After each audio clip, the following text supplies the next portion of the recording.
and it hits me, oh my gosh, this is that triangle. You know, there's explanation for everything that occurred in the Rendlesham Forest incident that doesn't involve aliens at all. It was completely silent. It comes right over our heads. He saw a classic flying saucer really standing in the clearing. He turned over to my father and held his hand, and he looked in his eyes and he said, "We're not alone." Welcome to Podcast UFO for our live show. We're live every Wednesday at 8 p.m. Eastern Standard Time on podcastufo.com. During the show, feel free to participate live in our chat room. And don't forget to like us on our very active Facebook page. Hello, and welcome to the show. I'm Martin Willis, your host, and we have Alejandro Rojas coming up in just a minute with the news. Our guest this evening, you probably never heard of him. His name is Dr. George Gaines. I spoke to him about another matter, and his story is so incredible, I decided to have him on as a guest. I like having people on that are not like in the mainstream guest lineups. So this guy is, you're going to really enjoy the show, I'll tell you that. Well, last week I had to end the show early, and for those of you out there who have gotten to know me, you know that I am a big animal lover, and I am totally in love with my dog, who collapsed during the show last week. And he has congestive heart failure, but he is okay. We raced off to the emergency vet. He was in oxygen for several hours. But anyway, he's doing okay. But thank you for all the email and all your concern out there. It means a lot to me. So Peanut is still with us. And with that, I will bring on Alejandro Rojas, who met him. How you doing, Alejandro? I'm a big Peanut fan. That's right. Met him. He brought him out to Arizona. I'm glad to hear he's doing better. Yeah, he hung out. Yeah, he's a cool little guy. He is. So we're live. I forgot to mention. Oh my gosh! Yes, we are live. We're live. Ooh, this is nerve-wracking. It is.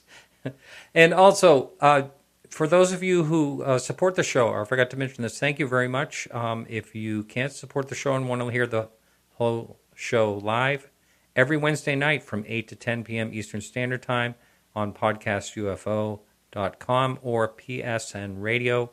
Dark Matter Digital Network plays the show as a podcast on Thursdays from 10 to midnight.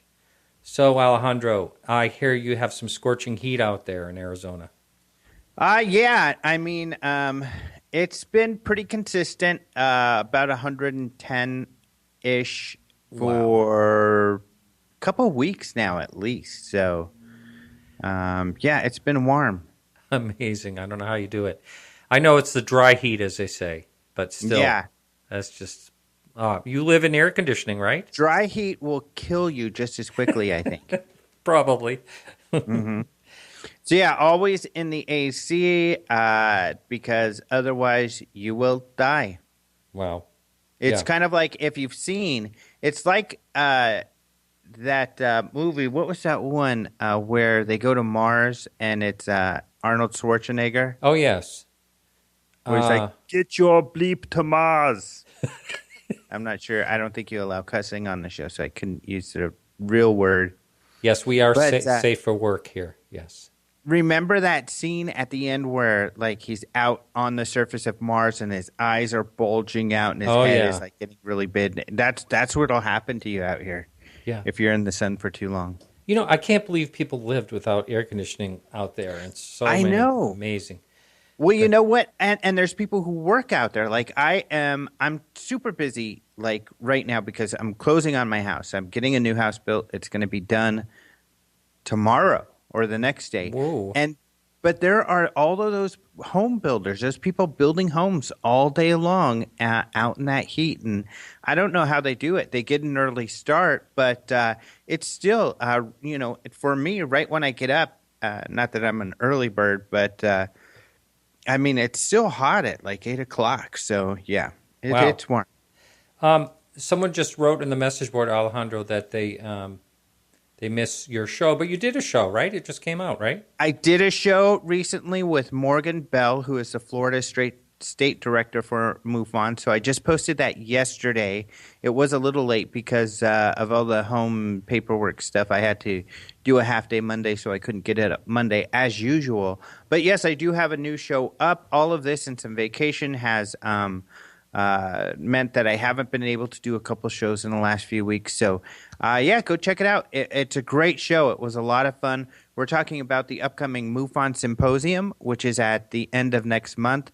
I'll be speaking there, but we talk about all of the other really great speakers who will be there, some of whom don't go to lectures or conferences often that I think are really interesting. So we talk about that and other things that Florida MUFON's working on. That other people probably are not aware of. Morgan was also part of the Homeland Security video from Puerto Rico, the group that investigated that. So we talked a little bit about that also, but I've had Morgan and others with that group on to talk about that in more depth. Before we move on to news, I just want to tell you I had who's the guy with the bow tie? I'm just drawing a blank. Rich Hoffman. Yes, he was on a couple of weeks ago, and we talked about that case. And I mentioned to him, Mark D'Antonio thinks it's a balloon, but what Mark doesn't really know is that there was a lot that led up to this sighting. In other words, the object was going at high speed. There's a lot of data involved in this that makes it such a strange case. Yeah, Mark admittedly has not completely finished his analysis of that video because it's a lot of work. It took the SCU group 2 years to do it. Mark often will take the data available to him, meaning the video data, to analyze the video itself.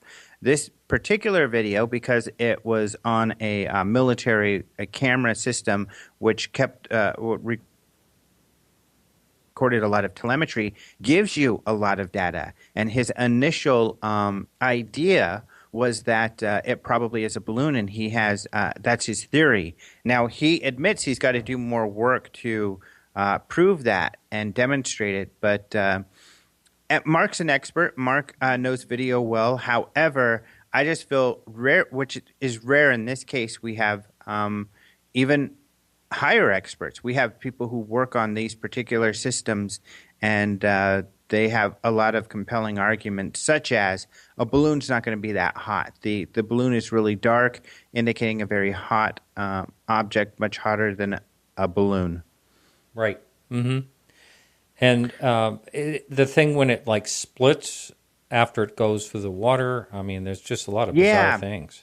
Now, interesting enough, the expert of that system, he agrees with Mark that the speed of the object is a little bit difficult to determine based off of the video.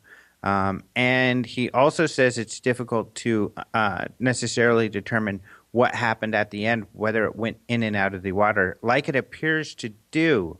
However, the SCU group, does have some interesting data to show that it did do that and that it was moving quickly. So, yeah, there's a lot of interesting aspects to that video. Yeah. Now, I guess we're on to talk about the news, and we haven't done what that news? yet. UFO news. Oh, yeah, that's right. Yeah. Oh, okay. Yeah. But this has been good. So, but has anything? Let's see. You and I just talked the other day. Anything going on out there? Oh, I'm doing the awkward thing again. Okay, yes, there is, and you can't stop me because it's a live show. But anyway, there are some interesting stories that have been posted lately. Both of these come from Roger Marsh, the director of communications for MUFON, and he posts stories, of course, on openminds.tv. And the latest are a couple. One of them is a sighting from July 19th. It was at 2 p.m. There's no photos or videos with this one. However, it was a reddish-brown object that they said was hot dog-shaped. They felt that this thing might have been a creature. They said it was making a swimming motion in the air similar to an eel. So they don't think it was a drone, but they think possibly it was some sort of creature. So that's kind of interesting. They saw this while they were driving on the highway. But kind of a interesting little story there. Now, there are others. Trevor James Constable, most famous for hit the space critters and thinking that maybe some UFOs are actually living beings. There's also the story of Abanis, which is a name that Jaime Maussan and some others gave to long UFO-looking objects. However, the majority of those videos look to be strings of balloons, like the wedding arches where they have all these balloons in a string.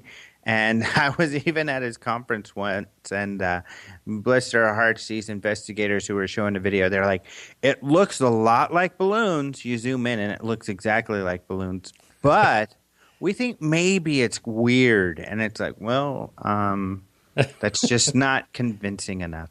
However, more interesting perhaps is a video from Virginia, which was taken on July 24th at 8:55 p.m., It's also a fun video because you hear these women in a car and they're like, oh my gosh, what is that? What is that? And this configuration of lights in a triangle goes over their car. Now, it looks like a conventional craft. However, there is a red light in the middle that is blinking. So this one hasn't been investigated. It's a short video, so I'd recommend people take a look at it. A very clear video. This thing was going right overhead. And I don't know that conventional aircraft have a red blinking light in the middle, so that would be kind of weird. Some people have said, well, maybe it's a hang glider or something like that. But an interesting video that these people took just a couple days ago. Now, was this posted by Roger Marsh as well? It was. So that means it's in the hands of MUFON. It's just not been investigated yet? Exactly. The investigation is underway, and in fact, he notes that their STAR team is looking into it. So, and the STAR team are kind of like the more seasoned and expert investigators. Right. Now, did you say anything about a drone, or has anyone talked about the possibility? No one has really. This thing doesn't look like a drone. It looks too large to be a drone. Mm-hmm. So, you'll have to check out the video. And it seems to be moving over a pretty vast distance. So, nobody's really gone with drone on this one. But if you want to be the guy that, lays down a few dollars on drone, nope. Go for it. Well, you haven't seen the video. Maybe you're right. I don't know. No, just with your description, I'll take your word on this one. Yeah, so it is interesting. So I know Roger was excited about this one. So we'll see what it turns out to be. I when we have these sort of videos, I half expect soon after I post it for someone to say, I know what it is, and they figure it out, because that often happens, which I think is great. That's one of the great things, is kind of crowdsourcing, looking into these things. Some people don't like to do that because they're like, someone's going to debunk it, and I know it's an alien. But I like to do that because then everybody can put their heads together to figure out what something is. And if it can withstand that sort of scrutiny, then you have something truly mysterious. So nobody has, though, yet come back and said, hey, I know what that is. So are you talking about this posting on the Facebook page where a lot of people look over these sightings? Is that what you mean? Or right on the website they make comments? On all of these places. Yeah. Kind of on the internet, anywhere on the internet. Yeah. There's a lot of people looking at the internet, luckily. That's for sure. I guess, we're close to being out of time. Did you have another story? I know there was a couple of interesting ones since last week. There's so many interesting stories. We have some older stories that we posted as well. We posted some photographs from Italy from 1972. This is one of the videos that we do where we take some old pictures out of our archives. And typically these are pictures that are, before Photoshop, that have some sort of history because they've been investigated, and share those pictures and their investigation. So we've got that. And also one of the more famous, or at least it used to be, UFO landing cases. This was investigated by Ted Phillips, who's known for that sort of thing. This was in Delphos, Kansas in 1971, where a young man was outside with his dog, and they saw, according to the kid, this mushroom-shaped object come fly in, land in their yard, and fly away. And there was a ring left on the ground. It's a controversial case. But and also these guys won some money, and this is kind of a neat story, and I have a picture embedded there of this panel. The National Enquirer was actually giving out awards for the best UFO cases. Oh. And they had a panel of investigators who would look at these cases and choose them, and this one was chosen. And, there is some debate, even by one of the scientists who was on that board, that perhaps they were just trying to get that award and it was reward, and it was not a genuine incident. I never heard that side of the story. I know it was a farm, and this ring was left on the ground.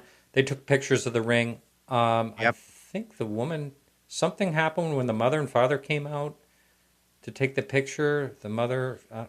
there's a suspected missing time element and some others, but it's very typical of an in-depth openminds.tv story like this one to have aspects in the in-depth research that we do of the case that you've never heard before. That's good. No, thanks so much. So yeah, no problem. My pleasure. Yeah, and thanks for being live. I know it's awful hard for you to do because you're trying to get out of the office. And good luck with your closing tomorrow. Yeah, thanks, man. You have a great one. I hope you have a great show. I'm really interested in your guest tonight and his sighting. It sounds really cool. So you have a good evening, and thank you very much. Thank you. All right, talk to you next week. Talk to you later. All right. So our guest this evening is Dr. W. George Gaines. He grew up in Pensacola, Florida. And he's lived and worked throughout the United States and Europe. And we're going to talk about a sighting he had, an encounter he had when he was very young and what followed after that. And welcome to the show, George. Well, thanks, Martin. I'm pleased to be with you tonight. Thank you. Now, it's funny, you and I talked on the phone about a whole nother subject, and I came clean and told you I did a show on UFOs. That's how our conversation started. Right. Yeah. And so can you give a little bit of background and also you've had a professional career and all that, and it's interesting how this encounter probably changed your way of thinking, didn't it? It certainly did. And let me just begin by saying that much of the story that I'll tell tonight has been reconstructed over a long period of time. A lot of what I'm going to tell, I didn't know at the time, but it's things that I have found out since then by doing research and follow-up. So people might wonder, well, did you know this at the time? And the answer is no. Of course I didn't know. I was a 12-year-old kid. All I knew is what happened that night. And, as an adult, I have tried to follow this as best as I could. And it's only in recent years that I was able to learn more about the sighting. Oh, you actually learned more. Now, is this... why don't you go into the story, how the whole encounter began and the whole situation? Sure. Well, we go back to July the 23rd, 1956, Pensacola, Florida. Pensacola, at the time, and still is, the cradle of naval aviation. It's there are many bases there that were there back in the 50s, and probably even more than there are today. At least a half a dozen bases where naval aircraft flew in and out regularly. I was born in Pensacola. My father was a naval aviator during the war, and also an instructor, and then he ended up flying heavy bombers in World War II out of England for the Navy. Not too many Navy pilots flew heavy bombers out of England in World War II, but my dad was one of those and was fortunate enough to survive.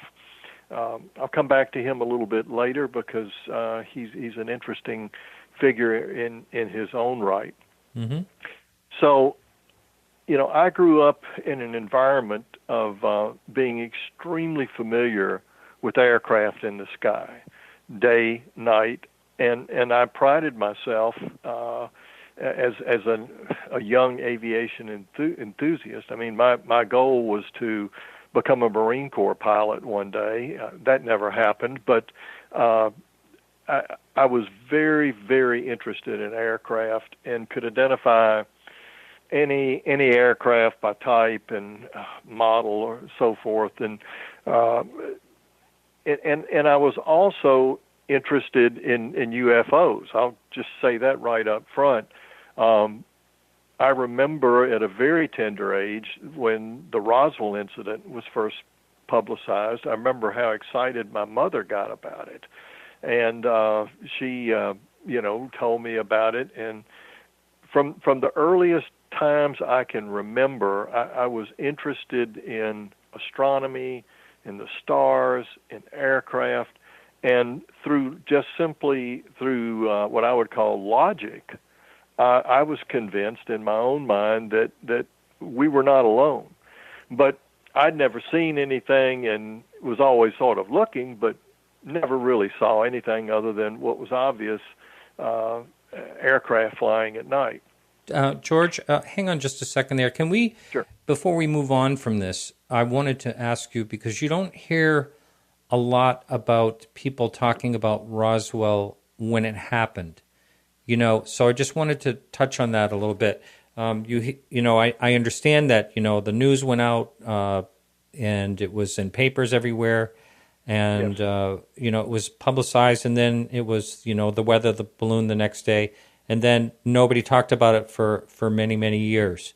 So do you remember hearing about that, and you probably heard the next day that it was just a weather balloon, but did you remember that in your childhood and as you got older, and then when it resurfaced in the late 1980s, you said, "Oh yeah," or something like that? How did that all Yes. play out? I mean, it was a very powerful early memory. I remember a great deal about my early childhood. It's not the blur that some people have, but I'm fortunate to have some very clear memories. I remember when World War II ended, and I was very small at the time. But I remember the Roswell incident being in the paper.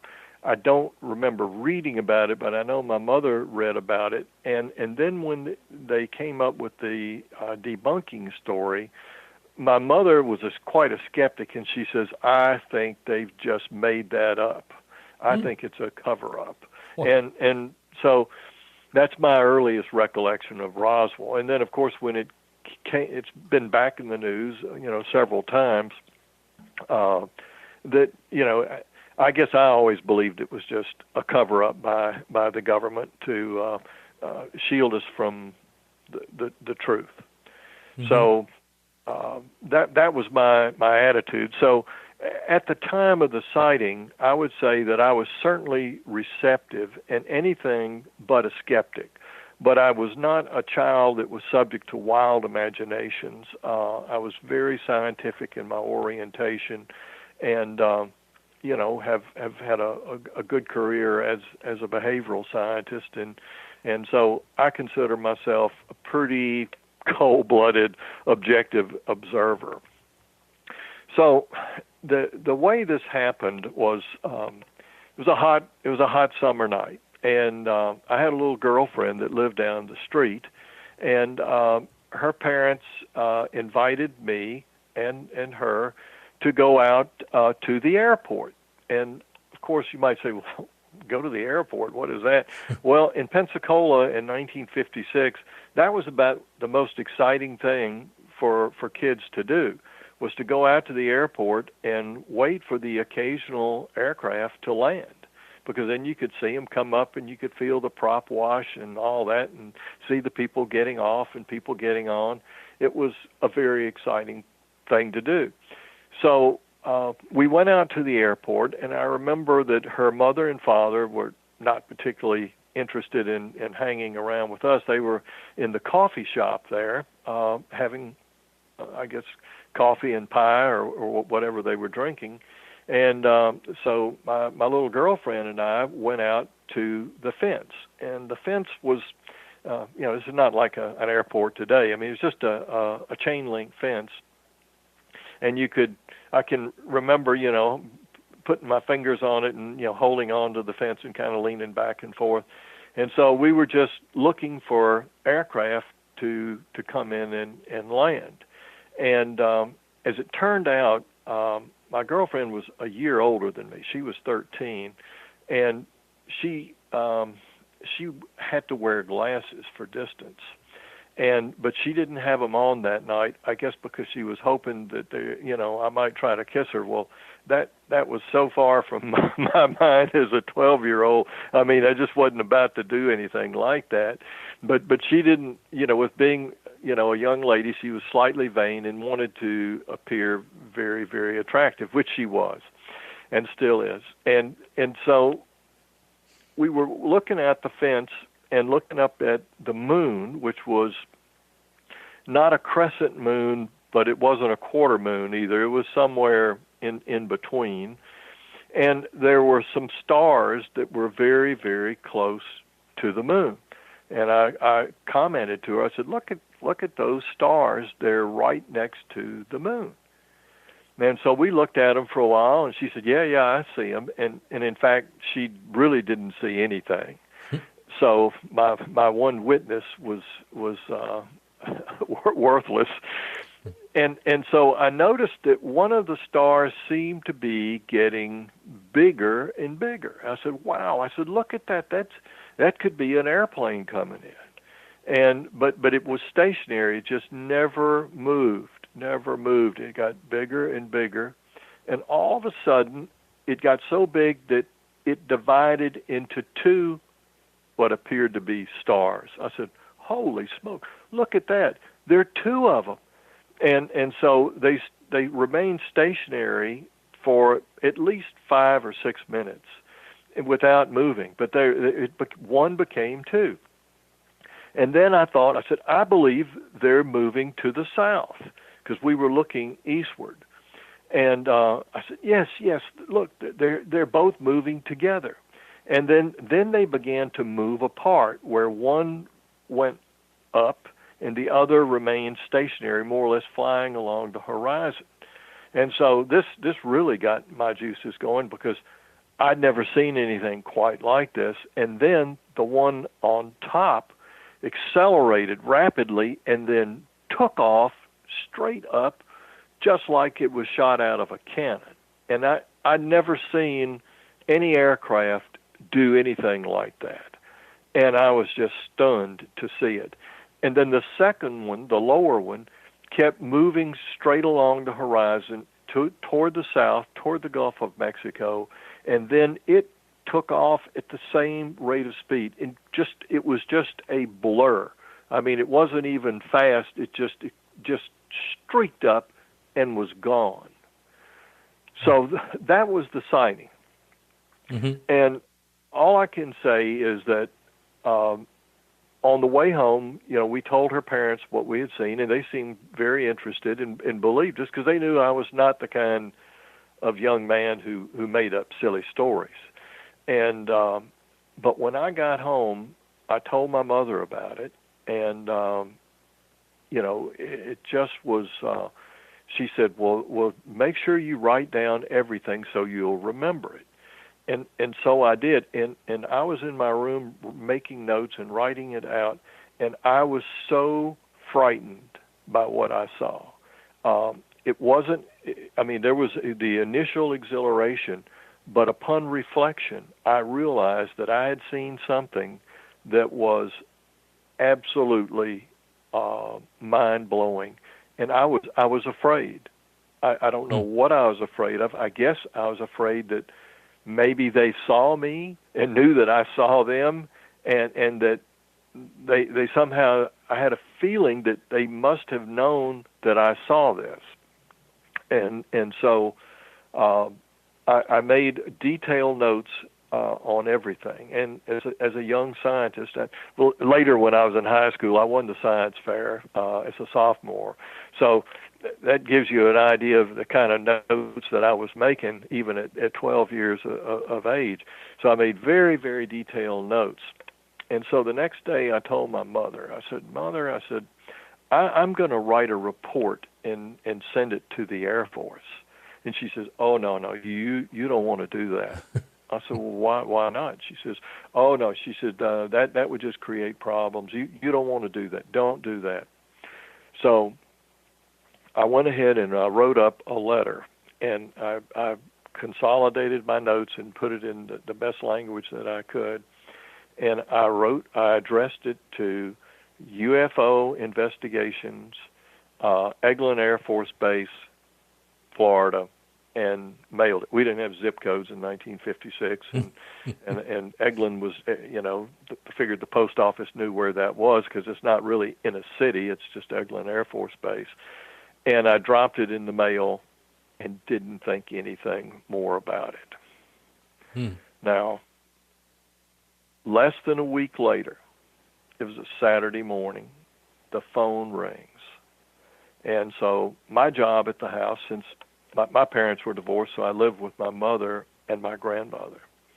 And so my job as the man of the house was to always answer the phone, which I did. And a man on the other end said, may I speak to George Gaines? And I said, this is he. And he said, is this the same George that lives at such and such an address? I said, yes, it is. And he says, is this the same George who sent a report to the Air Force a few days ago about what you had seen? And I took a deep breath and said, yes, it is.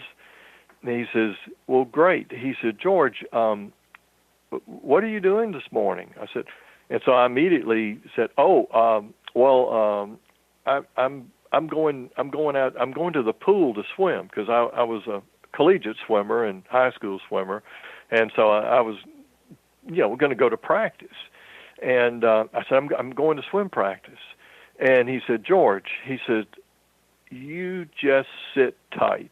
We'll be right over. And I remember those words so clearly. George, you just sit tight. We'll be right over. It didn't say, can we come by? How do you do? Or anything. We're coming over. So I realized then that I was in a jam, and I had to explain to my mother very quickly what had happened. I said, Mother. I said, she said, who was that? I said, it was a nice man. You remember I said I was thinking about submitting a report to the Air Force? She says, you didn't. I said, yes, I did. And I said, they're coming over. She says, oh, my God. She says, now we're in trouble. We're in trouble. I mean, this was 1956, and, things were different then. It was a different world, and so you didn't file reports or anything unless you had good reason, and I thought I had good reason. So, I told my grandmother, and she says, oh, Lordy, she says, you're in trouble now. I said, well, I told the truth. I didn't make anything up. It's all true. It's all true. And so while we were talking, I mean, this couldn't have been more than 5 minutes from when I hung up, maybe not that long. My grandmother, who used to sit in the living room looking out the window, she says, oh, here they come. And so my mother and I went to the door, and she, saw them. They pulled up in a four-door 1955 or 56. I couldn't tell the exact model. I always thought it was a 55, white Cadillac, air-conditioned. It was absolutely spotless. And I remember thinking, why isn't it gray, and why doesn't it have military stencils on it, saying U.S. Air Force or U.S. Navy or something. But it was a civilian car, but it was a beautiful white Cadillac. And it was air conditioned, and that was very unusual because we didn't have air conditioning in our home in Florida. And I never knew anybody who had an air conditioned car until in 1958. So this was quite a rare event. And then out of the car come two Air Force officers, men who were dressed as Air Force officers, who come up and greet me and my mother on the front porch. So why don't I just take a quick pause and say, do you have any questions that you want to ask me at this point before we get into the interview? No, not really. It's you and I had kind of gone over this in our talk. I think it was, I don't know, maybe 4 or 5 months ago. So it's all almost like new coming at me. But I couldn't remember the encounter, what your sighting was to begin with. But just the fact that they came to see you that quickly is pretty interesting. Well, yes. I mean, I didn't think through it very carefully at the time.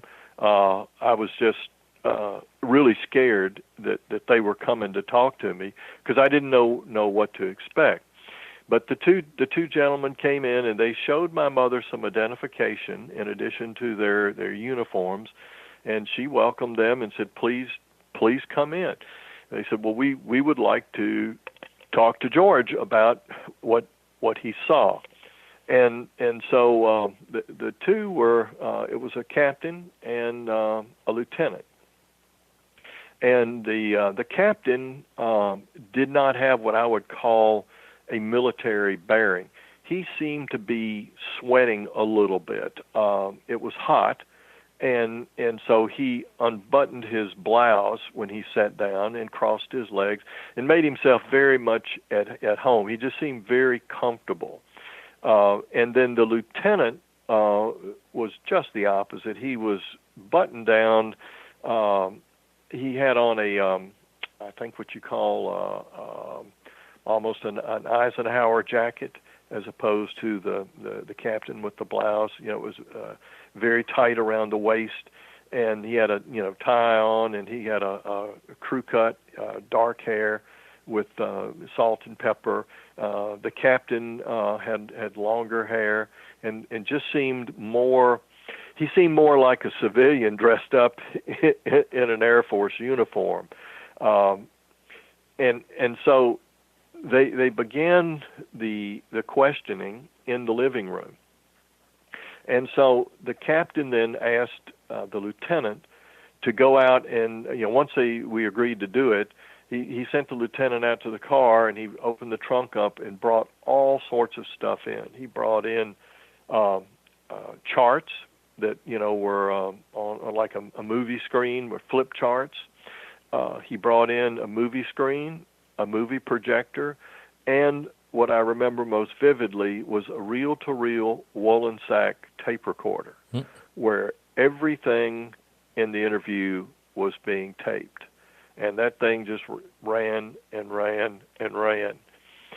So they began, and I don't remember all of what was said or what was asked, but I do remember the captain or the lieutenant standing up like he was giving a military briefing, and he had a pointer stick, and he kept pointing, to these charts of the sky and this, and he was using a lot of technical language like azimuth, perigee, apogee, and stuff that I really was not familiar with. And the captain would kind of interpret for him. He said, "Okay, what the lieutenant is saying is this. George, tell me more about how you saw this." And they, of course, had my report there, which they let me look at. And about that time, I'd say probably an hour into it, my mother had gotten on the phone and called the parents of the young girl who was with me. And it turned out to be a real embarrassment for her because she had nothing to add to it. Now she had made up a report as well of what she didn't see, and on that report she doodled and drew a picture of like an alien coming out of a spaceship. You know, it was a cartoon like. And so when they came up there, the captain saw that, and he just grabbed it and took it out of range. He said, "I'll take that." And so, you know, he had that. She stayed around for about 15 minutes and listened and couldn't really add anything because she didn't see anything. And then they asked her to go ahead. You know, she could go back home. So then they got out some films and showed me films. Now some of the films I remember having seen before, and it was like, you know, it was daytime scenes of maybe 4 or 5 lights flying together, or what could be interpreted as UFOs. And they kept asking me, "Is this what you saw? You see something like that?" I said, "Well, no, mine weren't doing that. It was just 2." And you know, I really stuck to my story because Martin. That's the only story I had, and I didn't know what else to do other than stick to the story. Now, this is kind of curious. They were showing you films. Yes, they had films. And were there some really good films too of some UFOs? They were decent. They were decent. You know, of stuff. Some stuff I'd seen in books before. Or magazines that had been published. So I kept thinking, well, I've seen all this before. And he said, "You ever seen this?" I said, "Well, I've seen it. I've seen something like that in a magazine, but some I had not seen." And so after we got through with the movies, I guess it was around lunchtime. Well, these guys didn't stop for lunch, and my mother and grandmother, particularly my grandmother, she was very nosy and kept walking into the room and walking out of the room and in and out like she thought I was going to be molested or something. So finally they told my mother, they said, "Look, we'd like to question George now in private. Wow. Do you have another place where we can go?" And she said, "Yeah, we have a den, a small den." We went in there and set up shop, and they closed and locked the door to keep them out. So the interrogation, you know, and my grandmother said, "Well, the poor child hasn't eaten." He said, "Well, we'll let him have something to eat when we're finished." You know. So we went into the den, and they brought in some scrapbooks, what I'd call scrapbooks. They were, I guess, notebooks, big notebooks, big ones. And so he says, "Okay, I'm going to show you some pictures." And so these were, you know, pictures of UFOs, photographs, some sketches, and did it look like this? And it looked like. I said, "Wow, that's pretty interesting." There, I said, "No, it didn't." He said, "Look like that?" No, it didn't look like that. I'm telling you, it was just a light in the sky, just a very bright light in the sky, and it was moving slow, and then it moved really fast. So went on, and you know. I went through several of these books, and finally there was another book there, and I figured once we get through the last book, these guys will leave, because I was really getting tired of you know, telling the same story over and over again. And then they would stop me and say, "Okay, George, let's go back. Tell me from the very beginning what you saw." And so they must have had me repeat my story 4 or 5 times during this whole episode. Do you think they were trying to see if you would trip up a little or something?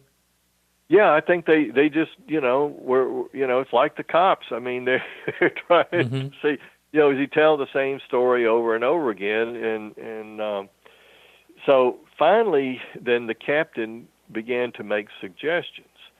And he said, "Now, when the craft got close, could you see any portholes?" I said, "I don't know how close it got, but it wasn't close enough that I could see any detail." He says, "Okay."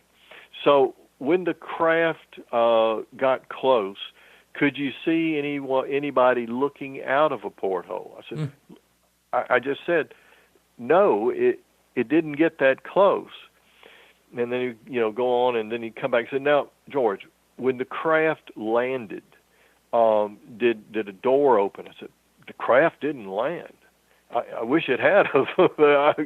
I wish I could say it did, but it didn't. It just flew off, and it flew off at a very high rate of speed. So, he went through all this highly suggestive questioning. And finally, I said, he's got to show me this last book. I said, are you going to show me when are you going to show me what's in the last scrapbook? He said, well, George, you said you didn't see anybody, right? I said, right, I didn't. He said, well, I'm not so sure you didn't. And I said, I didn't.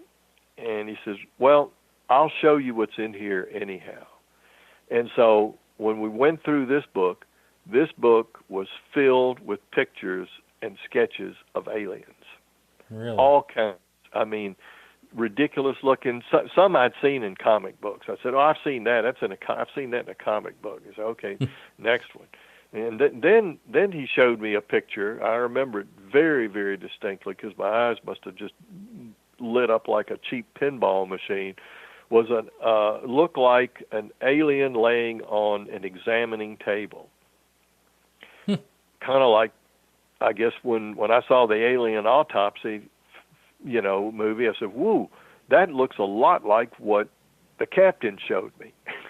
I mean, I was probably 40 or 50 years old when I saw that for the first time, and I said, "Well, I've seen that before." So I asked him. I said, "Whoa, is that real?" And he looked at me and kind of smiled. He said, "Does it look real to you?" I said, "It looks real to me." Is it?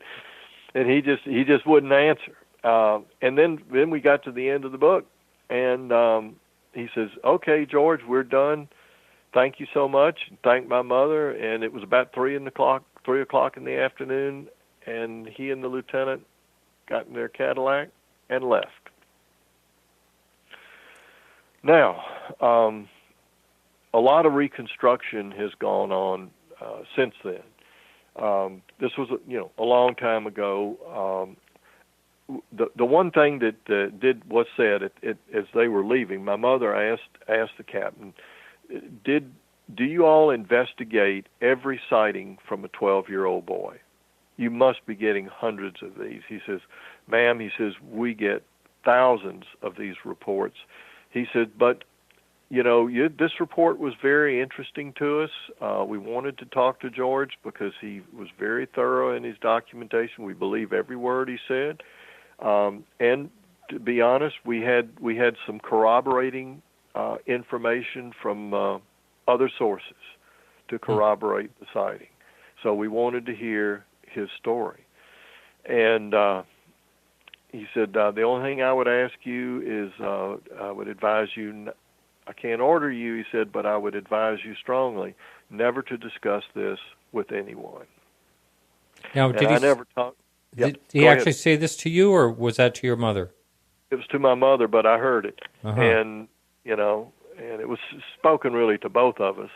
And so I never discussed it until I was probably in my late 40s. Really? Wow. Yeah, I was silent for over 30 years before I said anything about it. Wow.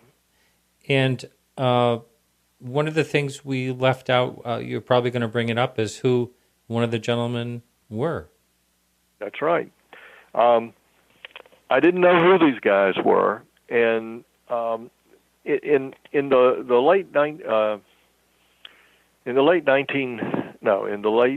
1980s, early 1990s, of course, we had the famous Gulf Breeze sightings in the Pensacola area.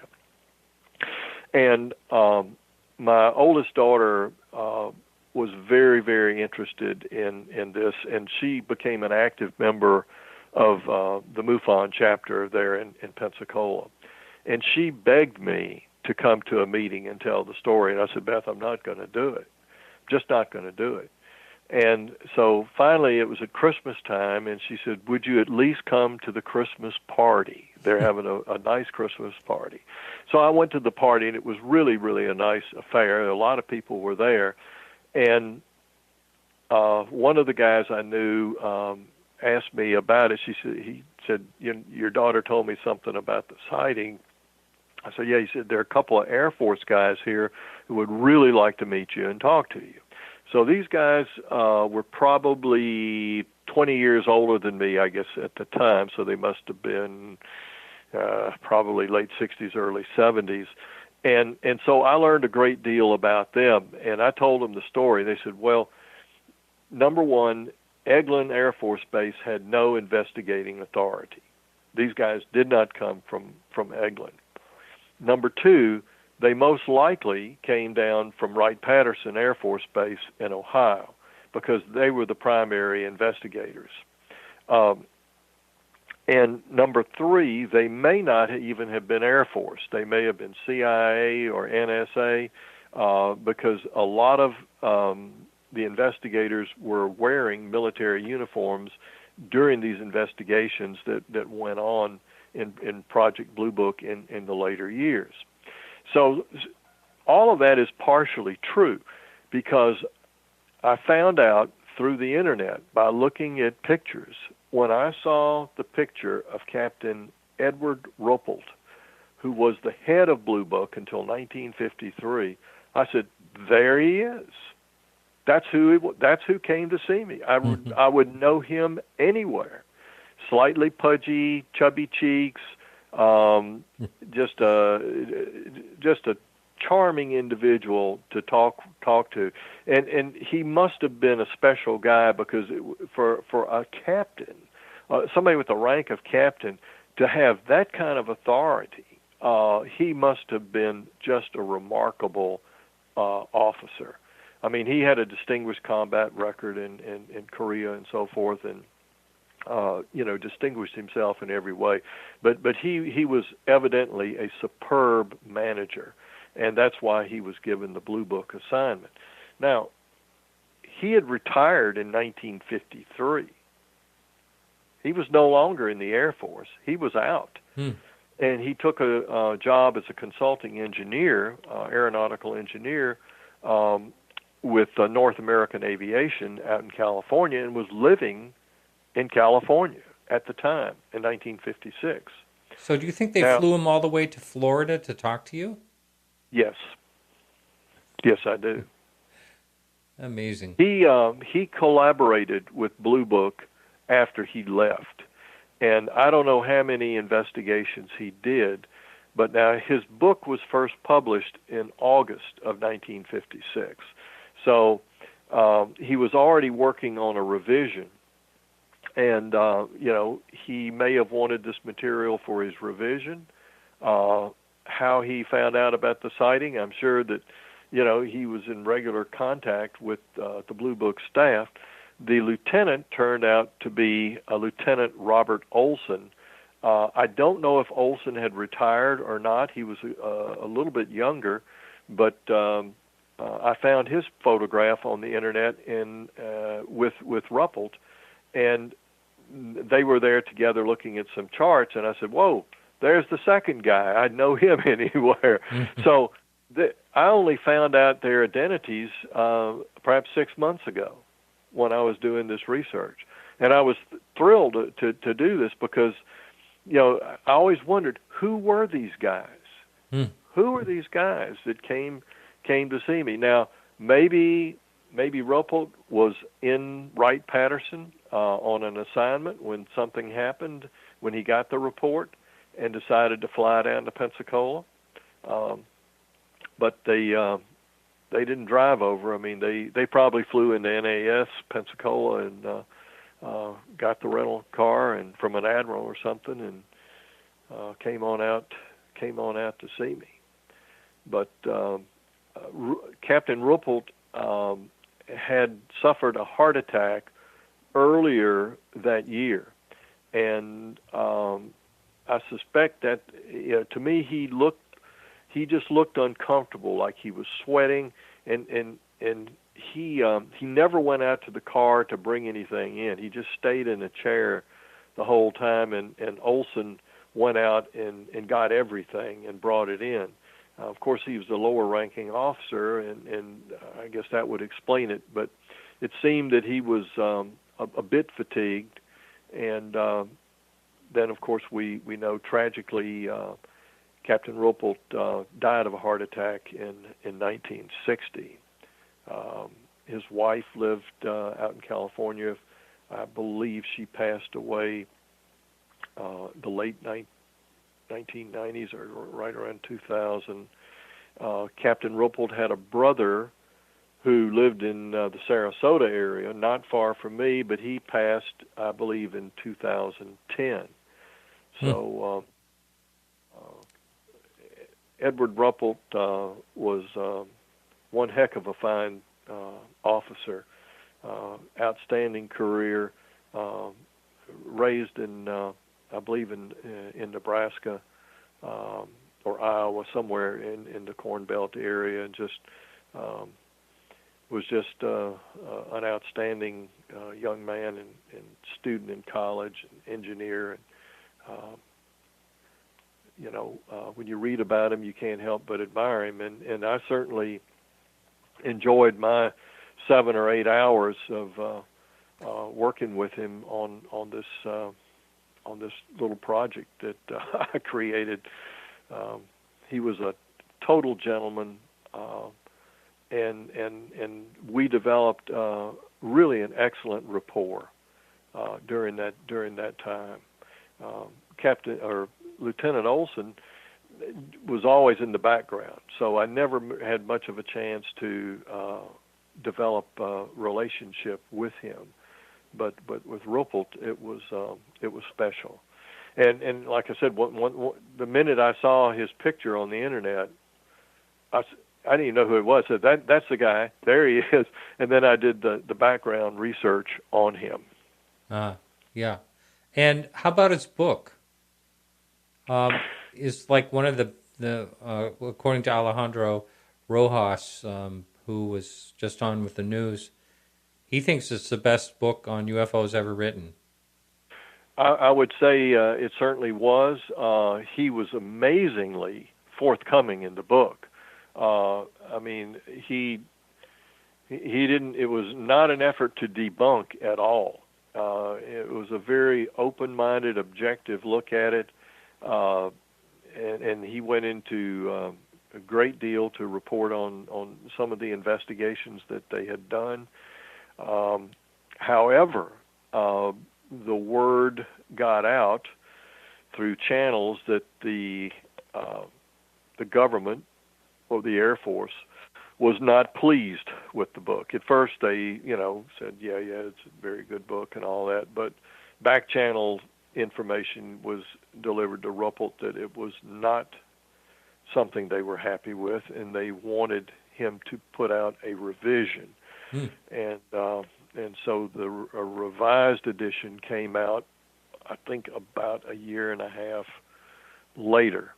And in the revised edition, he took a different view. He basically, it was just one section at the end where he just kind of said, well, it's just all imagination. And then he died in 60. Now, there's been, stuff on the internet. Some people that knew him and lived there said that one woman, I think she may still be alive. She was 95 a couple of years ago. Said that she was a neighbor of theirs, and that her husband and Ed Ruppelt rode to work together every day. And what their work was, she said she didn't know because they never, ever discussed it. She said, but she always believed, and her husband believed, that Ruppelt was murdered. Really? And that he did not die of natural causes. Well, you said earlier he had a heart attack. Yes. Yeah, had the heart attack in 56, and then fatal heart attack or whatever in 60. Yeah. 37 years old. So he was 32 years old when he had his first heart attack, which is very young. Very, very young. Yeah. Wow. Amazing. So His brother passed away. I think his slightly younger brother. I think he was in his upper 80s, 87. 88. yeah. So it's just there's longevity in his family, but it didn't happen with him. No, he didn't. So have you? Now, was this case part of? Let's see. Was it Grunt Project? What am I thinking of? It's in Blue Book. It is in Blue Book. This case is. Yes.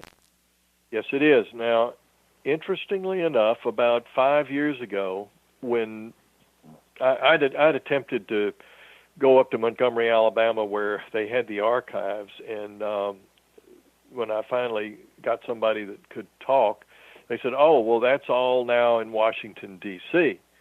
I said, "Oh, great." So I gave up on that, but then I somehow I found out that the archives were now online, and I found what's called I'm not sure what the Air Force nomenclature is, but it's 10073. That's the form number. I guess they call it 10073. All the reports are filed on that form number. I actually found that, and I wish that I had made a copy of it, but I didn't. I found it and read the report. It was a brief synopsis, but there were no field notes or anything else attached. And the conclusion was that I had witnessed, it didn't give my name, but it said, I think it said 12-year-old, blah, blah, blah, Pensacola, that I had witnessed a mid-air refueling operation. I thought that was a pretty clever way of explaining it, and that would have worked fine, except when the two separated, they don't do that. So that was the explanation, but no field notes were attached. Since that time, I've gone back to Blue Book archives, and I have searched exhaustively, and all I can find is a reference to the date, a reference to just that there was a sighting and in Pensacola, Florida, that date, and it says case missing. Missing? Case missing.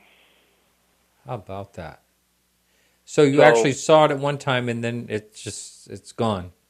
As God is my witness, I saw it and showed it to my wife and kids. They all saw it. We all saw it, read it together. I said, well, that's kind of a downer because at least they could have said it was unexplained. But no, I mean that was the explanation, which I guess is plausible. And they said that it was the refueling was over Tyndall Air Force Base in Panama City, which is about 105 miles away by the Crow. It's pretty far away to see lights pretty darn close. So, wow. Evidently they had seen something. I don't know whether it was radar, visual, civilian, military sighting, but somebody had seen something that really, really tweaked their interest.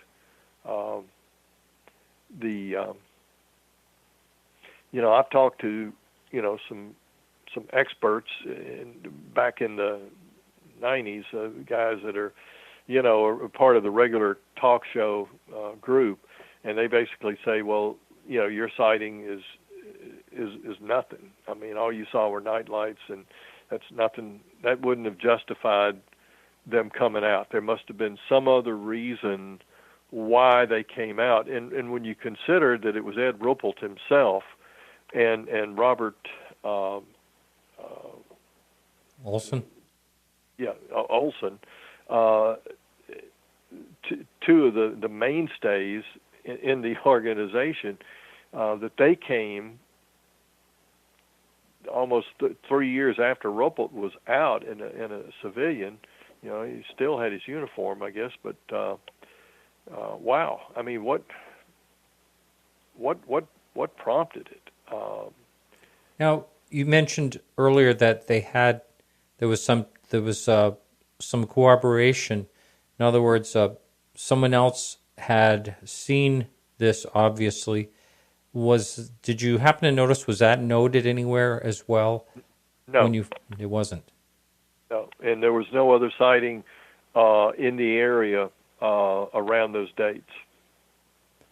So it kind of make you wonder if you're trying to put together puzzle pieces. Maybe someone saw the encounter, even the sighting, even closer. Maybe someone saw it earlier, and there was a landing. Trying to figure out why they would try to lead you into telling them that the thing landed. He was very, very leading in that regard.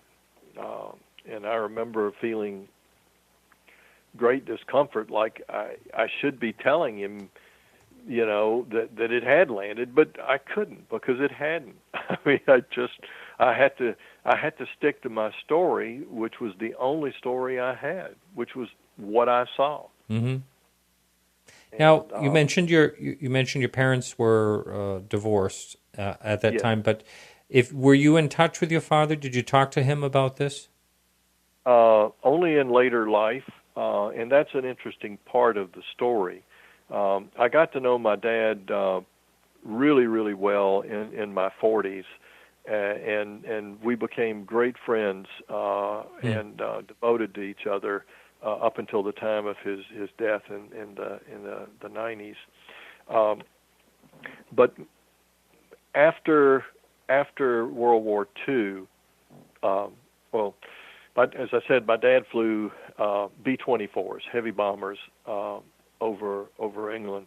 He was not part of the 8th Air Force, but flew with the 8th Air Force. Those guys got to fly 25 missions if they survived. Of course, I think the average was about 6 or 7 missions, and then the pilots, that's how long they lived. I'm not sure how many missions my dad flew, but he was there for a couple of years, and he didn't get to go home. He was originally sent to Europe to fly anti-submarine warfare, but we had no technology for doing that. But at the end of the war, he was sent to Topeka, Kansas, to a secret training operation where they had developed, I guess, what we'd call a laser-guided or smart bomb. They would drop 3 buoys and triangulate on a submarine. And so he told me, he said, look, he says, I came home from the war with a pocket full of medals. And he said, but I have 2 accomplishments that I was very proud of. One, I never lost a crewman. He was shot down twice. Wow. But crashed twice, but never lost a crewman. Jeez. And he said the second, and what I was most proud of, was when I came back from Kansas, I sunk a German U-boat this was after the war was over. It was a rogue U-boat. He said, I sunk a U-boat in a PBY, and he said, we dropped, he said, we were out, we were near the end of our mission. We were running low on fuel, and we spotted periscope. And so he said, my co-pilot said, "Hey, Bill, let's head on back." He said, "No, I can't." He says, "There's a whole flotilla of hospital ships going back." He says, "That U-boat's going to have its way with them if we don't stop it." So he dropped the 3 buoys and then got a fix on the U-boat and dropped the bomb that went, or the torpedo that went to it. And they could actually hear it. He says, I could hear the baffles collapsing. I could hear the screams on board, and I knew that we had sunk that U-boat. Wow. Because then it went all quiet. And He said, that's my proudest accomplishment. He said, I took a lot of lives with a lot of bombs of people that didn't need to die. He said, but I saved a lot of lives of American GIs who were coming back. So I just offer that story to give you a little insight into my dad. He was an engineer as well, and like Captain Ruppelt, and maybe I saw a little bit of my dad and Captain Ruppelt, or kind of wanted that dad figure, is why I liked him so much. But in having adult conversation with my dad about it, I asked him, I said, Dad, did you ever see anything when you were flying, any UFOs? He says, oh, you mean Foo Fighters? I said, yeah. My goodness. He said, yeah, they flew, they flew with us all the time. I said, really? He says, oh yeah, they on almost every mission they were flying with us. I said, well, did they ever attack or anything? No, they just flew like escorts. And he was very matter of fact about it, just like, and so I later found out that when working as a civilian at Fort Rucker, where he was chief of air safety as a civilian, he actually, we believe, can't prove, we think pretty sure he worked for the CIA, and I always wondered if with his secret stuff that he was doing, he never left the military. I mean, he was out of the military, but he never, I think, like Ed Ruppelt, he was just part of that clandestine service and never really left. So I wondered if when they saw my name, if that triggered it, what's this? Is this guy the son of this guy? Does he, But my mother said it never came up, with Captain Ruppelt, that he never asked, how's your husband doing or anything like that. So that's probably, a false lead. But I often wondered if that were the case. Wow. And I asked my dad also. I said, Dad, if UFOs are real and the government knows, I said, how can that be kept a secret? And he looked at me. He says, I'll tell you this. He says, and don't you ever ask me that again. He says, they tell you that if you ever tell about this, that you will be killed, and so will every member of your family. What? He said, that's how secrets are kept. He says, don't ever ask me again. Do you think he was exaggerating, or do you think... Not this man. No. Wow. No, no exaggeration, and not an exaggerating bone in this guy's body. Wow, amazing. So the Foo Fighters, when you read about that or you hear about that, they had no idea. According to most, there was no idea what they were. There was speculation that they could have been from the Germans, or what did he think? Did he talk about what he thought they were? Not really. He considered them to be friendly. Said they were not hostile, and they flew with us. They're like escorts, and we were glad they were there. And it's almost like they guided us. I think he said something like, it's almost like they helped us find our targets. It was just.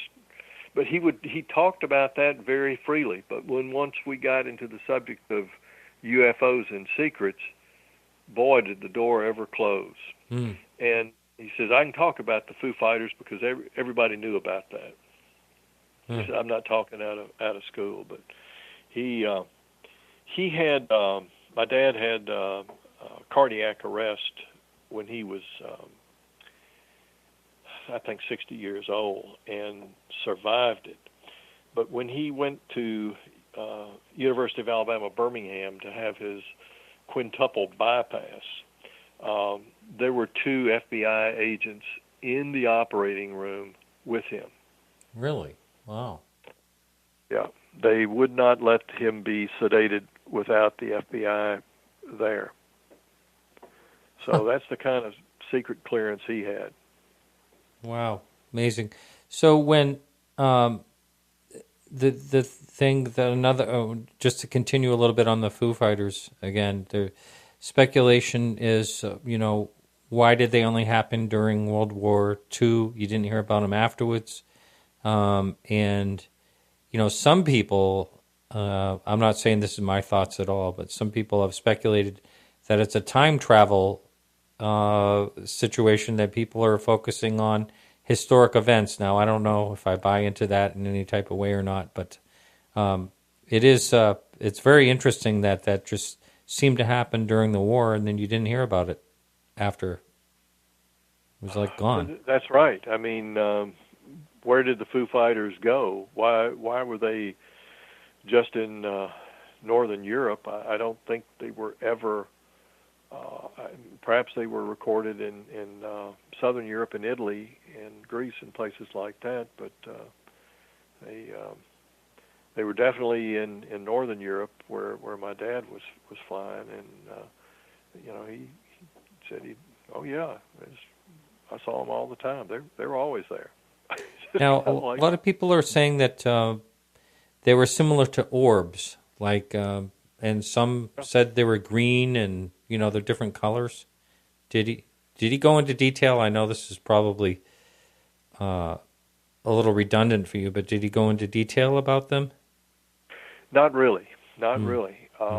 He just called them Foo Fighters, and it was they were like, he said, they were like, flew with us in formation like escorts. So It was sort of the impression I had from him was they weren't just buzzing around, but they were kind of flying. I guess like if you look out on the wing and you see a light out there on your on the end of your wing or a landing light, it's just like seeing a light out there. It's just flying with them. Most of my dad's flying was at night. Oh, really? Yeah. Mm-hmm. So going back to this, all the way back to the encounter you had and back to the visit from Ruppelt and Owens. Olson. I mean, it is very unusual that they would spend, for lights in the sky, basically, that they would spend 7 or 8 hours in the home. Now, you said you felt comfortable, but when they wanted to speak to you alone, that must have been, for a young kid, you must have felt a little uncomfortable, I would think.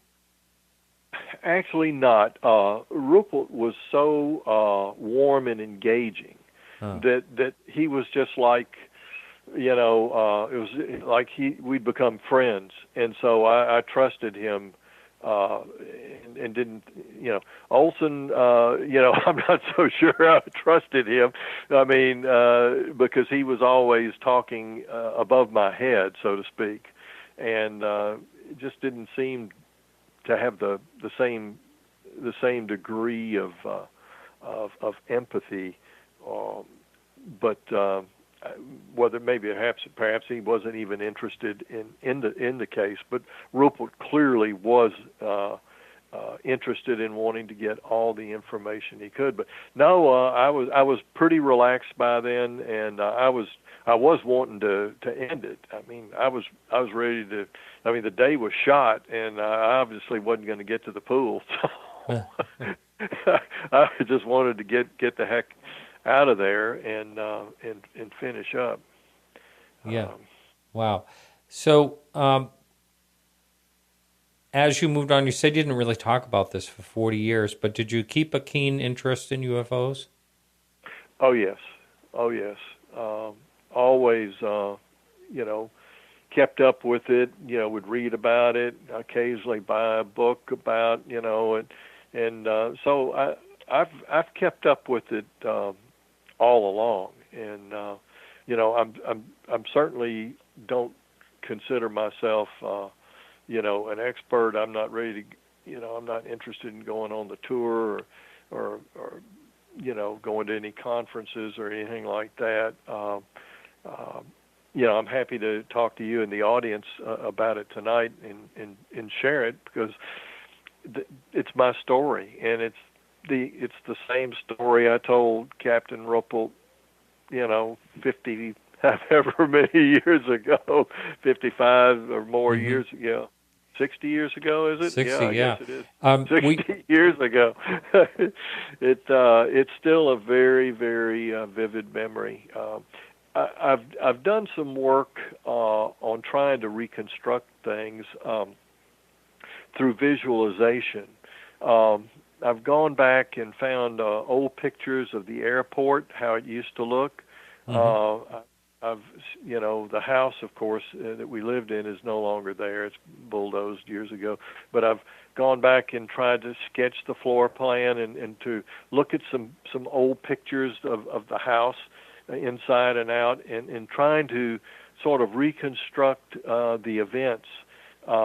My youngest daughter, Laura, who I think you may have spoken to in the past, Laura's an excellent artist, and she can do anything in drawing. So we're working on a collaboration, what I'd call sort of not a comic book, because it's not funny, but an illustrated view of what happened.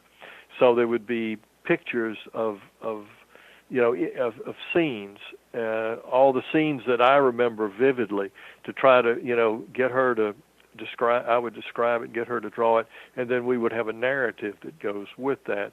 And that's just for my own amusement, really. But I think that my doctorate's in educational psychology, and I know that visualization is very, very important to learning and to memory. We're getting a thunderstorm here. I don't know if you heard the clap of thunder there, but it just cracked. So creating those images helps to bring back some of the details, and I found that my memory seems to improve with the visualization of the different scenes of where we were, and I've got some pretty good embedded visuals of it, and because I've thought about it, I may not have told the story a lot over the years, but I've thought about it many, many times, and it's because not just of the visit, but of what caused the visit, the sighting itself. That was just very, very powerful and thrilling to see something like that, because I've never seen anything like it since. Have you had any type of sighting at all since that time? One or two nights when we were living in Pensacola in the early 90s, my wife and I went out with the MUFON group. They would go out to the Pensacola Bay Bridge and look, and we did see a moving light. I don't know what it was, but it wasn't nearly as impressive as what I saw when I was 12. And some of the people, said they saw a lot of things, and I'm sure some of them did. But I try to remain a healthy skeptic, and if it's somebody I know and believe, I've had some folks that I've known and worked with over the years that I believe, and when they tell me they saw something, I think there are probably a lot of people like me who have seen things that just never really talk about it. Yeah, that's true. I'm sure it's a large percentage. I forgot to mention that if anyone's listening live and they would like to call in and ask our guests a question, you're welcome to do that. That's 603-967-4030. So during the late 1980s, the Gulf Breeze incident, you all right? Yes, I'm here. Okay. A lot of people claim that was a hoax, or part of it was a hoax. Some of it was possibly. Were you paying attention to that when it was going on? I certainly did. Of course, we didn't know who Ed was until much later, and then, much to my surprise, it turned out to be Ed Walters, and I knew Ed Walters. He was like a real estate developer or something, right? Yeah, a builder. Very, very nice guy, and just a regular businessman. We shared the same CPA. The CPA and I were fraternity brothers. We've known each other for years, and I talked to him about it, and he says Ed is just as level-headed as anybody, and so. It's hard to know. Fenner McConnell, who was the medical examiner there in Escambia County, really a wonderful person and outstanding physician, he had seen, and when Fenner spoke, I mean, you knew this is. Can't say it on the air, but he's a no-nonsense guy. He wouldn't make it up. There's no way Fenner McConnell would ever make anything up. And his sister lived in Mississippi, and she had a sighting about the same time. And she was visited by some men in black, and they threatened her. And when Fenner told that story, I believed him. I absolutely believed him. Sadly, Fenner was accidentally killed. He was a great jogger and was jogging across the Bob Sykes Bridge one day, and I guess somebody just wasn't looking where they were going and ran him down and killed him. But so there was some people in that group that I went to elementary and high school with, and that I've known all my life. And these are people that don't lie and don't make up stories. I mean, this is Pensacola is the Deep South, and that kind of people that make up tall tales, they're ostracized. And so when these guys come out and say they saw something, you better believe they're telling the truth. That they saw something they couldn't explain. Now, there may be an explanation for it besides aliens operating equipment, but I mean there were a lot of stories that popped up there. A lot of stories that popped up. Yeah. And so that was a fascinating time. People would say, "Oh, well, it's just mass hysteria and all that." But yeah, I mean, you hear of Ed Walters, but there was also a lot of people that were witnessing something going on. Prominent people, prominent people in the community. I mean, one guy I know is an Eagle Scout, and this guy would never tell a lie. Well, here's the thing that seems to happen, because I understand when someone bought Ed Walters' house, they found a model of the craft up underneath some insulation in the attic when they were changing the heating system. So what seems to happen, and I've seen this and talked about it before, is that yes, someone does have a sighting. It's monumental to them. And then time goes on, and they're trying to keep it alive or keep themselves in the news or whatever it is, and then they seem to go wrong. This seems to happen to a number of people, where someone will either hoax or exaggerate a story just to keep the spotlight on themselves. So I can only speculate that's what happened with Ed, but I don't really know. I don't either, and I can't be the judge of that. Nor do I want to be, but there were enough other people though that had credible sightings that make me believe that at least part of what Ed said he saw was real. Whether, what pressures he felt after that, I don't know. I'm sure it must have been extensive. But yeah. So you've gone this long. You're paying attention to what's going on in the UFOs. There's actually a symposium coming up. We were talking about earlier with Alejandro in Florida coming up this year. It's a real good one. Have you, I know you mentioned you went to the Christmas party, but have you ever attended any type of UFO convention of any type? Never have. Have. Well, it's going to be a good one this year. I just can't remember where it is in Florida, but that's in August. A lot of really good speakers there. So what do you think?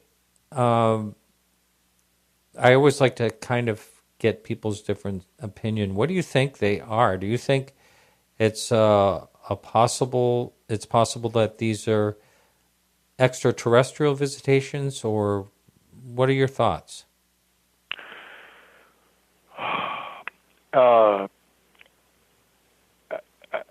think it's probably today what people are seeing is probably some kind of reverse engineered craft that we've managed to fly, or maybe not even reverse engineered. Maybe it's just something, in the skunk works that we came up with that looks really weird. Mm-hmm.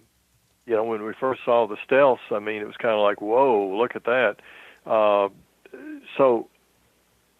But the old sightings, the sighting that I saw in 1956, and the sightings back then, those had to be. I mean, they were not Russians. They were not our secret planes flying around, because we didn't have anything to do that, and really we still don't have anything that I know of that can do that. So I believe that at least the older sightings were extraterrestrial in nature. That's just the best guess, I think. I think it's the most logical guess. And I say that without any emotion or titillation. I just really think that's probably the best guess. That we hadn't been alone. Now, how long they've been coming here or whatever, who knows? And but I suspect that it's more than just idle curiosity. I mean, they're here. If they're here, they're here for a reason. If they're not communicating with us in a public sense, then there's a reason for that. I brought this up probably about 5 or 6 times on the show out of 200 some odd episodes, and that is I spoke to someone years ago that told me they were part of the Air Force that was investigating UFOs during Vietnam, and which wasn't supposed to be happening. Or, I mean, anyway, the bottom line is, I asked why were they, what are they and why are they here? And he said because we're a petri dish.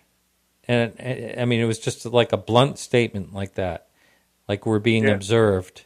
So I just thought it was an interesting statement, whether he was BSing or telling the truth. It's still an interesting thought. Well, there's some pretty smart guys in academia that let's just say a little bit out of the mainstream, because mainstream science is extremely conservative and non-risk taking.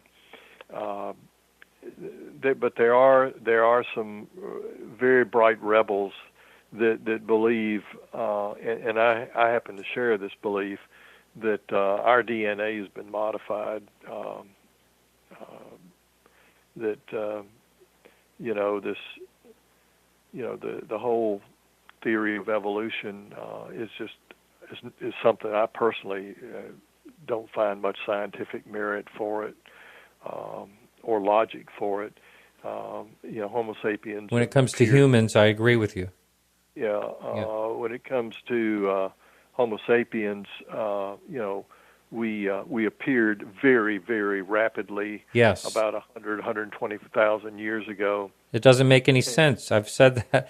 I know this is a show about UFOs, but I've said that a couple of times. It just seems so quickly as far as evolution to develop like this. I mean, how it was done, who knows? Is it a completely new species that was introduced from somewhere, or is it a genetic modification? Who knows how it was done? And we'll probably never know in our lifetime, and I'm not sure it makes any difference. But the extinction of Neanderthal, and did Homo sapiens just simply are we just vicious killers that put these guys out, or did we interbreed with them, or it just happened too quickly, and they can hypothesize all they want, but I just think it's foolishness. I mean, it's a much better explanation to think that we are in essence an experiment, and but mainstream science, boy, they just they can't handle it because they would be wrong. Everything they've learned would be wrong. Yeah, they don't want to rewrite the textbooks. No, it would be humiliating, and their arrogance is unbelievable. So. Yeah, I know you hear a lot about how that there are discoveries in archaeology that don't make any sense, and you just don't hear about them. There's a question up on the message board. Someone wants to know: do you ever go sky watching now? Occasionally, I do. I mean, when I go out at night, I always look around. But I haven't seen anything in about 25 years. So I'm not looking for anything. But if I saw something, it would be great. But yeah, I've had my moment. I had my surprise, and age 12. That's enough. Yeah, enough for a lifetime. Well, it's since I've had my sighting, which was only in 2006, I am constantly looking to the sky, and I think that's unlike, an average person. Once you have a sighting, I think it just kind of changes the way you think about things, and also changes the way you observe. Because I think the average person is not really even looking up in the sky too much. I would agree. When I say, I had my moment 60 years ago, I kind of feel like I had enough. I mean, I don't need to see anything else. It might frighten me too bad. Yeah. You do hear. I was really frightened. I was really, really scared as a 12-year-old. Really scared. Well, it's a new paradigm. Basically, when you see something like that, then everything changes. I mean, not to everybody. I've talked to people that have had major sightings, and they never think about it. Like, it just isn't. They don't really care. I mean, it surprises the heck out of me, because I think it's probably one of the most important questions to be answered. I agree. My sighting was certainly not. For me, it was very exciting. But when you put it among all the sightings that where people have actually seen a craft low, at a low level or in a field or come over the house or I mean, mine just pales by comparison. And certainly I would love to see something like that, but I've seen enough to know that they're real. And to me, the rest is just a matter of common sense and logic. That we're not alone. There, are there more than one type out there? I mean, if there's one type, there's more than one. And are we being visited by more than one? Probably so. And will they ever make themselves known to us? Maybe, maybe not. Maybe in the past they have made themselves known, and that knowledge was lost. Certainly, look at some of the old art that's found from thousands of years ago makes you wonder if they really didn't have some serious contact with these folks. Yeah, there was a question that came up on the message board. Someone wanted to know, what is your thoughts on the ancient alien theories? Probably so. I mean, if they're here, if they, did they just show up in 47? Yeah. For the first time? I don't think so. Right. Well, there were sightings all around before that. So when you go back, you can find them. So how long have they been coming? Probably a long, long time. Yeah. Jacques Vallée and another author put together a book fairly recently that is about ancient sightings, which is, I would really like to read that. That's very fascinating to me. And yeah, if they're visiting now, they could have been visiting a million years ago. Who knows? Doesn't really matter that much. They absolutely could have, and who knows what they look like. I mean, some of the pictures I saw, I don't know where Ed Ruppelt got them, but there were some pretty scary critters that he showed me pictures of, and I didn't ever want to meet them. I can tell you that. Now, when you were, let's going back to that, we have a lot of people that are just joining the show now. And so going back to that, this was a notebook that you were shown, and would you say that there were a lot of pictures of so-called aliens, and some of them were just abstracts from comic books and things like that? Yeah, it was a real mix. Yeah. I mean, it kind of looked like Creature from the Black Lagoon or something like that, or Lizard Man, and some looked more like insects, and some just didn't look like anything. But I do remember the little guy, gray fella, on the table, and that was a vivid image in my mind, and especially in 1956. I don't think there was never anything. seen that before. Yeah, that wasn't really being shown. Not like the alien autopsy film that was a hoax or anything like that. This is going back. But even though it was a hoax, it was darn close to what he had a picture of. Is that right? Wow. Yeah. It was strange, very, very strange. But my whole family is interested in the subject matter. Both my daughters and my son have seen things in the sky that they thought were there. They've we don't have any evidence or photographs or anything like that, but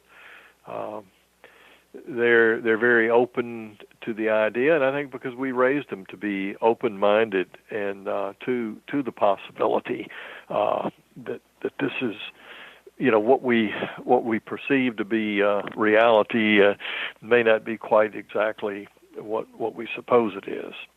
So they have been been part of the story. I mean, I shared the story with them, of course, and that's how my daughter, I guess, got me to come out of the closet, so to speak, and be open about it. How old was your daughter when you told her, the one that has interests in in UFOs and MUFON and all that? How old was she when you told her the story? Let's see, she was not in college yet, so she must have been in high school. Must have been like a senior in high school when we went to the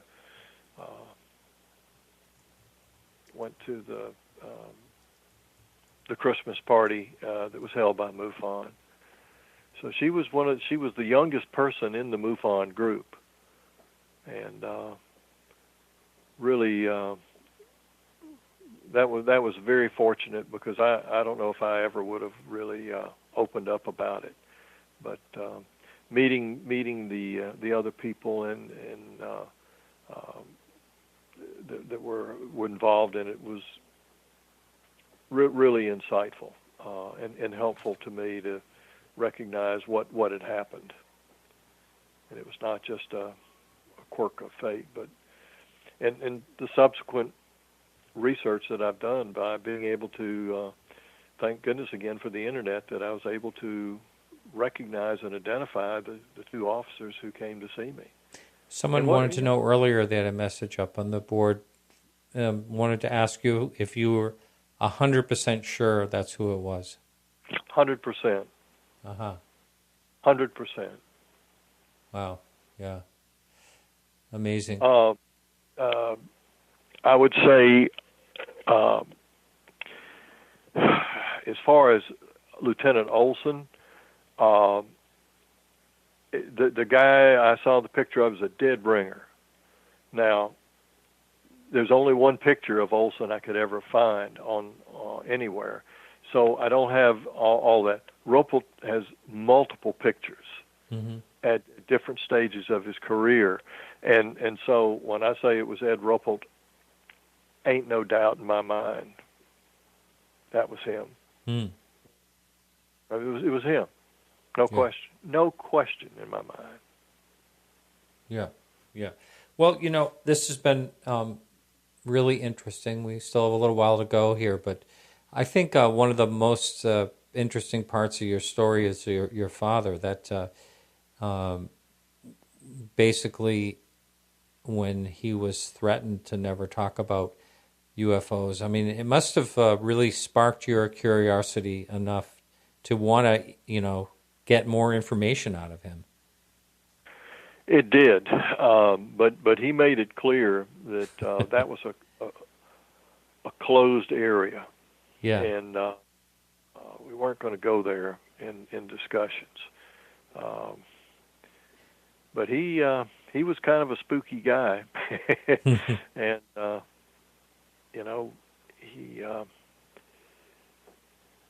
he just never talked much about anything until late in life.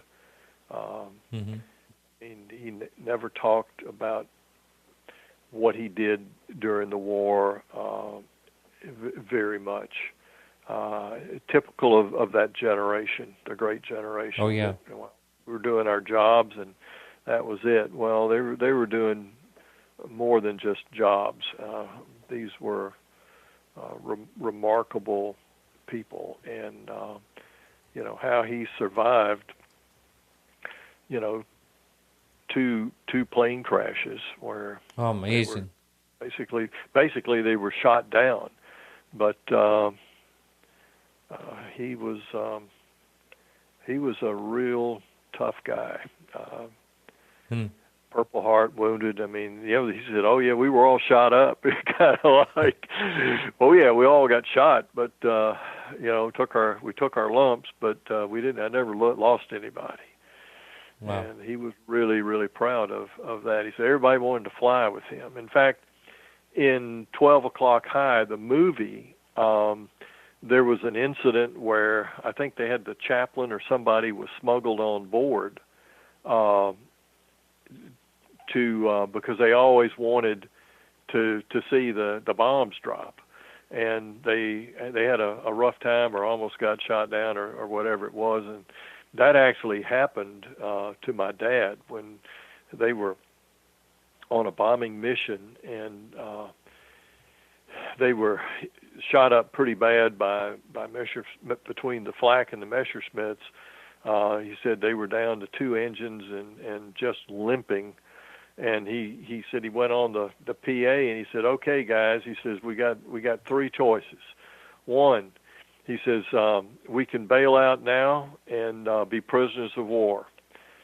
2, we can fly to the get to the channel and try to ditch in the channel and hope they'll pick us up. Or 3, we can just hold on for dear life and try to get back to dry land. And he says it was unanimous, loud vote, get us back home. They didn't want to jump out. They didn't want to ditch. They wanted to get back home. Well, he said when they came across the coast of England, actually I think he said they were up north in Scotland, he said we were about 100 feet above the tree line. And he says, no way were we getting back to base. So he said, I was going to have to put it down. And he said, it was a big old swampy area. He said, so I said, looking, he said, I got to find me 2 big trees. And so he went between 2 big trees so it would shear off the wings. Jeez. And the fuselage would just go forward. And so he said, just as we came in, I told everybody, I said, okay, hold on and duck. And he said, the co-pilot and the navigator and I ducked, and he says, a good thing we did because the water from the swamp blew the windshield over their heads. It would have decapitated them had they been looking up. And he said, of course, the whole plane was filled with water and mud, but it stopped, he said, pretty quickly. And they had, I believe, I never can remember, it was 11 or 12-man crew, but let's just say for the sake of argument, it's 11-man crew. So he said they had a drill that they had worked on. That if they ever had that happen, everybody would get out and assemble about 50 meters in front of the fuselage, in front of the nose. So he said everybody kind of, bailed out. Of course, they had no communications because everything was shot. And so he said they all piled out, and everybody seemed to be okay. And he looked at everybody, and everybody was coated in mud. He said it was like a minstrel show. He said it's like we're all dark. And so he counted. He said, okay, let's count. 1, 2, 3, 4, 5, 6. He counted all the way 11, 12. No, that can't be right. So I'm going to count one more time. One. Yeah, they had an extra one on board. So he counted again in 11, 12. So he pulls out his Colt 45 and says, don't anybody move. We got a freaking saboteur on board. And this one guy said, Commander Gaines, it's me, so-and-so. He says, the guy snuck me on. And so he told him, he said, I always wanted to go on a mission because all I did was load the bombs, and I wanted to see what happened. He says, goodness. I promise, he says, a stowaway. Don't get court-martialed. I'll never do it again. So my dad said, okay, don't ever do it. And that scene, something similar to that was in 12 O'Clock High, that movie. How about that? So, yeah. Going back, all the way back, we have a question up on the message board. I think a pretty good one. And we only have about 5 minutes left here, but going back to the videos that you were shown by the 2 Air Force officers, can you describe what they actually showed you? Some you said you've seen before, but were there some really interesting ones? This goes back to 1956, so there couldn't have been. Well, actually, there was quite a bit of filming in the 52 and stuff like that. But can you describe more of what you saw? Do you remember? Well, these were all films. It was a film they showed me. There was no video in those days. Oh, that's what I meant, films. Yeah, I know it was a projector and a screen. All, projector, and it was a film of film. the film quality was not good. I mean, it was jerky, and you could see the objects, moving around, and it was more trying to find out, is that similar to what you saw? They were trying to get a visualization of what I saw. They never actually showed me anything that was like what I saw. So, well, it's a light, it's bright, and some of the shapes were kind of a little bit oblong looking that were moving. But I had seen, I guess in a movie or something somewhere, I had seen one of those films, because I remember saying, "Oh, I've seen that before." But that's not what I saw, and I wish I could remember everything they showed me, but it was a full reel. I mean, it was like a newsreel of one and one after another, and there was nothing in between that I recall. Like, okay, this is Los Alamos, 1948. This is Topeka, Kansas, 1950. Or I mean, there was nothing to say what it was. It was just, here's the raw data. What about this? What about that? Boy, I'd love to see that reel today. Oh, wouldn't I love to see the field notes and everything that they had. They don't destroy that stuff. We know that. It's in a vault somewhere. Where we don't know. I'm trying to find out where those records might be. I understand that Captain Ruppelt's personal notes and records actually at one time, and they may still be, at the Hynek Center. I've called them, written to them, and I can't get an answer. Nobody ever answers the phone. Nobody ever responds to messages. So I think there's a retired, I can't remember his name offhand, but there's a retired professor who has written a very exhaustive book on the subject, and probably has more information on Ruppelt than anybody else, but I've been unable to get in contact with him. So if anybody out in the audience knows some of these guys that are prominent that could help me find those notes, I'd love to hear the reel to reel. I'd like to hear my 12-year-old voice telling the story. I'd like to see the scrapbooks one more time and see how much is real and how much is what I may have imagined in 60 years since then. Right. So if anyone's out there listening that can somehow get any of this access or stumble across it, they can always get a hold of me, and I can reach out to you. So thank you so much for the show this evening. It's a pleasure. I hope I didn't talk your ear off. Well, that's what you're supposed to do. Well, it was great being able to share, and I'm sure I must have left something out along the way, but I've tried to be as comprehensive as I could. Yeah, it was great. All right, thanks a lot. You're welcome, Martin, and thank you for having me on. Take care. Bye. Bye-bye. All right, so that's it for our show this evening. Thanks so much for supporting the show or listening live, and we'll be back at the same time next week, right here on Podcast UFO or PSN Radio. And I'm not sure who our guest is next week. I do not have a confirmation. But if you pay attention to Podcast UFO on Sunday, I will have the new guest posted then. Thanks a lot, and remember to keep your eyes to the sky.